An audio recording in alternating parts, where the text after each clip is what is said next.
Boa noite.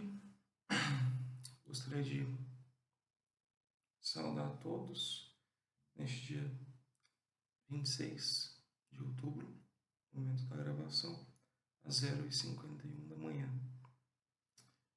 Então, hoje é um tema um pouco mais brega, mas eu acho de importância também para ser discutido e trazer pelo menos algumas considerações aqui, visto que para mim é um tema importante. Então, no mundo contemporâneo, muitas vezes a gente é interpelado por vozes que não são humanas, né? Sistemas que redigem e-mails, extensões que traduzem idiomas, enfim. Ou, como neste caso, que é inteligência artificial, né? Que é capaz de estruturar e transmitir conhecimento. Muitos jovens utilizam dela. E o cerne dessa capacidade reside nos chamados modelos de linguagem. Se a gente for estudar a fundo o início da IA, se eu já posso usar a sigla, a abreviação, são os modelos de linguagem. Para quem é estudioso, quem faz das letras uma vocação, esses modelos eles são realmente a arquitetura mais sofisticada que a linguagem tem, já criada pela tecnologia. Então, é isso que é dela que ela se faz útil. E é interessante debater a respeito da natureza desse modelo de linguagem. Na sua essência, ele não compreende o texto como uma consciência humana. Ou melhor, como a consciência humana o faz. Então, se você pedir para que uma inteligência artificial faça um texto, ele realizará sim uma boa morfologia, ele vai aplicar uma boa morfologia, uma boa sintaxe, mas ele vai operar através de probabilidade e estatística, com um corpo textual, né? Ou melhor, um corpo de dados bem vasto. Então, a gente pode dizer que até é comentado isso, né, com o perigo que é alimentar essas inteligências artificiais, porque elas em si já vão aprendendo exponencialmente com o uso. Então, a totalidade do conhecimento que elas têm é a totalidade do conhecimento que foi digitalizado para elas. Então, a função primordial é preditiva. Então, vai calcular qual que é o vocábulo que você pede, qual que é o que tem maior possibilidade de suceder o anterior, e dessa forma ele vai garantir uma coerência sintática da sintaxe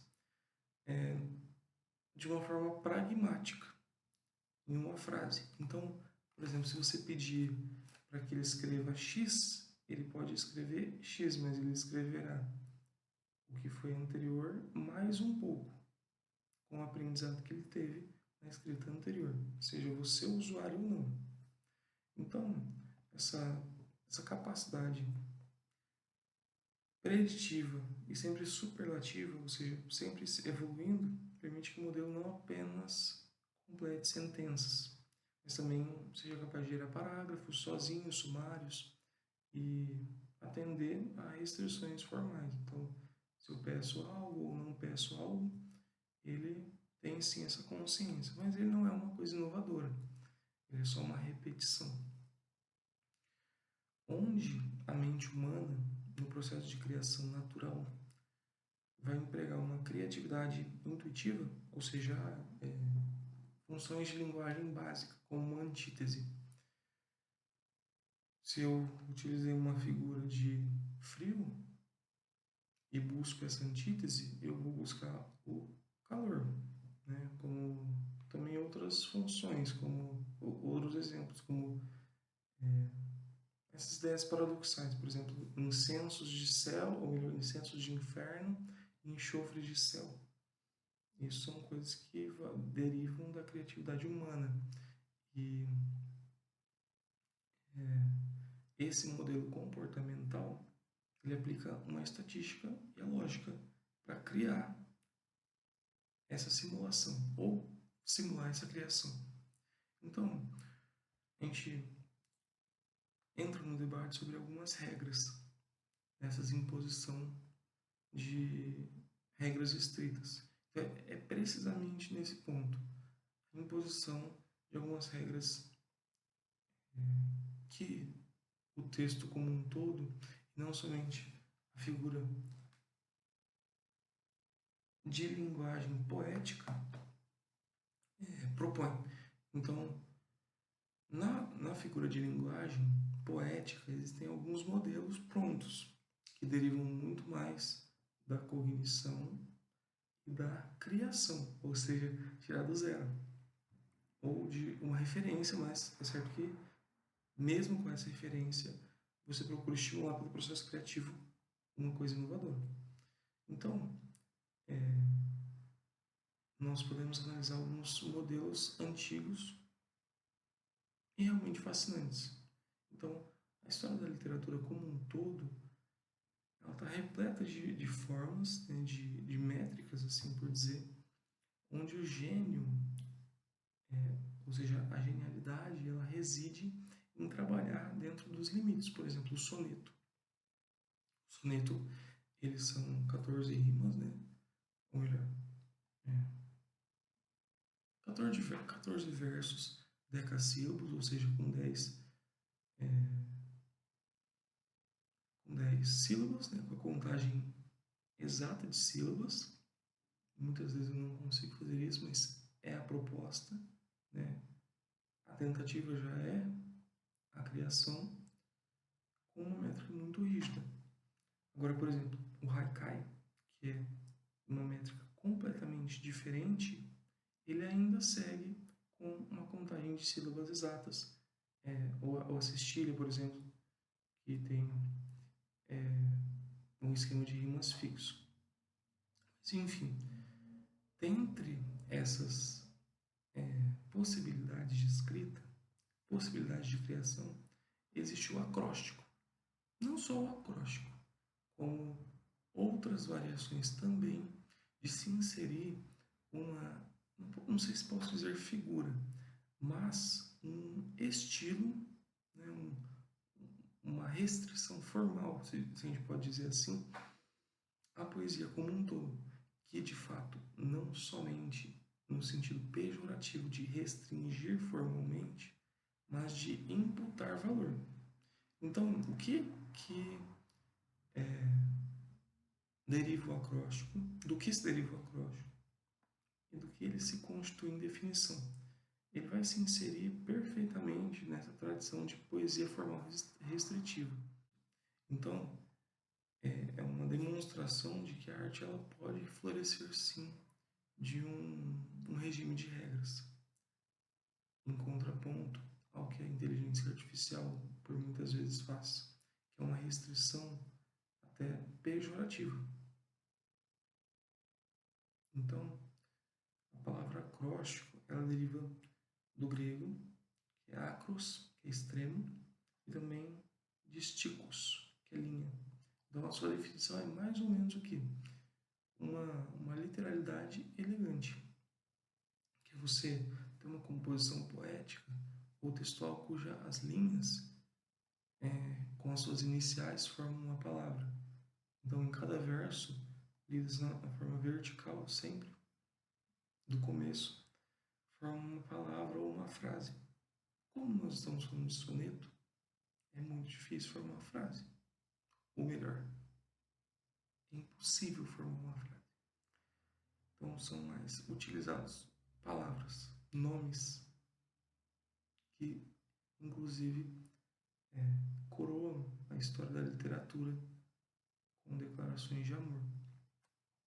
Então, essa forma de acróstico, ela tem sido empregada não somente em alguns momentos, mas desde a antiguidade clássica até hoje em dia.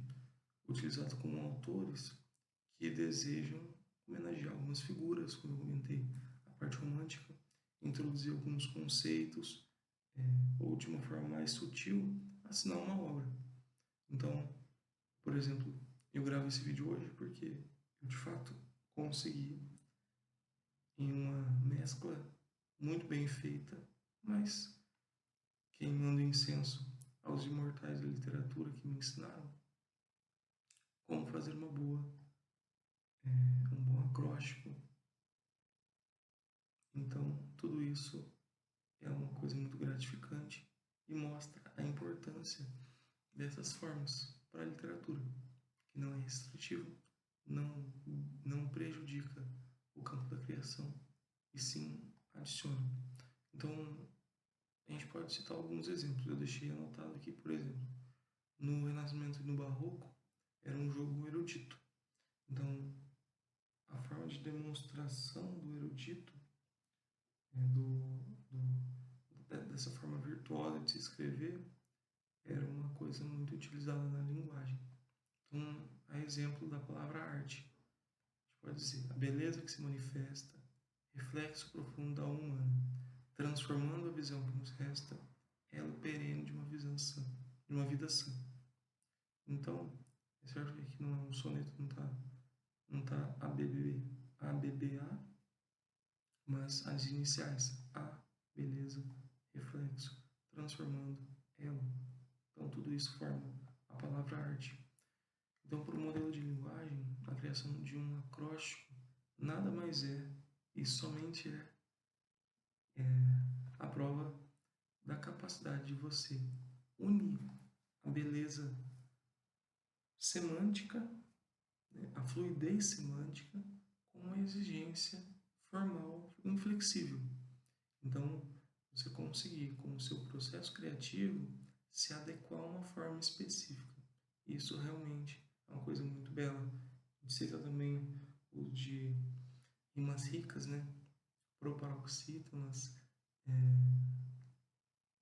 palavras de diferentes classes. Então, tudo isso é como se o sistema precisa selecionar a cada linha as palavras que respeitam não somente o tema, mas a rima, a sua imperatividade, né? Na forma inicial da letra inicial, pela coluna vertical. Isso é o acróstico. Então, concluindo, tudo isso nada mais é do que citar os modelos de linguagem como um todo, um autor estatístico que simula a criatividade aplicando algumas regras complexas, mas com precisão. Então, não diminui o mérito da criação humana, mas oferece uma ferramenta para explorarmos mais a possibilidade da língua. Não se restringir somente ao processo criativo, mas como um todo, e isso também serve para o soneto, para estilos de poesia métrica, né, rígida, provar que a capacidade da criação humana, da criatividade, ela não está relacionada somente com uma liberdade. E o preconceito, sim, é evidente com versos livres, porque não há criação alguma da criatividade. A criatividade depende de um processo linear, por mais que na sua conjugação temporal seja não linear. Nós não vamos, por muitas das vezes, ter uma linha de raciocínio completa e subsequente até chegar no modelo de poesia completo, seja ele o soneto na conclusão dos 14 versos. Então, eu gostaria de propor essa reflexão no cenário da criação poética. Qual que é a predileção? Qual a nossa predileção para a escrita? Será que a rigidez formal de algumas regras, elas são benéficas? Na minha opinião, sim, porque o soneto em si, e se for analisar toda a história da poesia, como um todo, poesias mais rígidas têm um teor de maior qualidade. E poesias livres são uma bosta.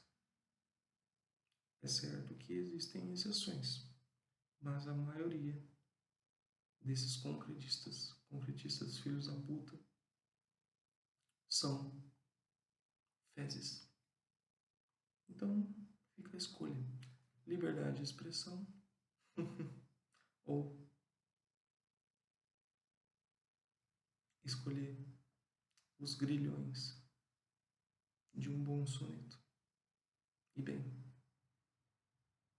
aos que não encontram novidade alguma aqui, sabem da minha resposta. Boa noite.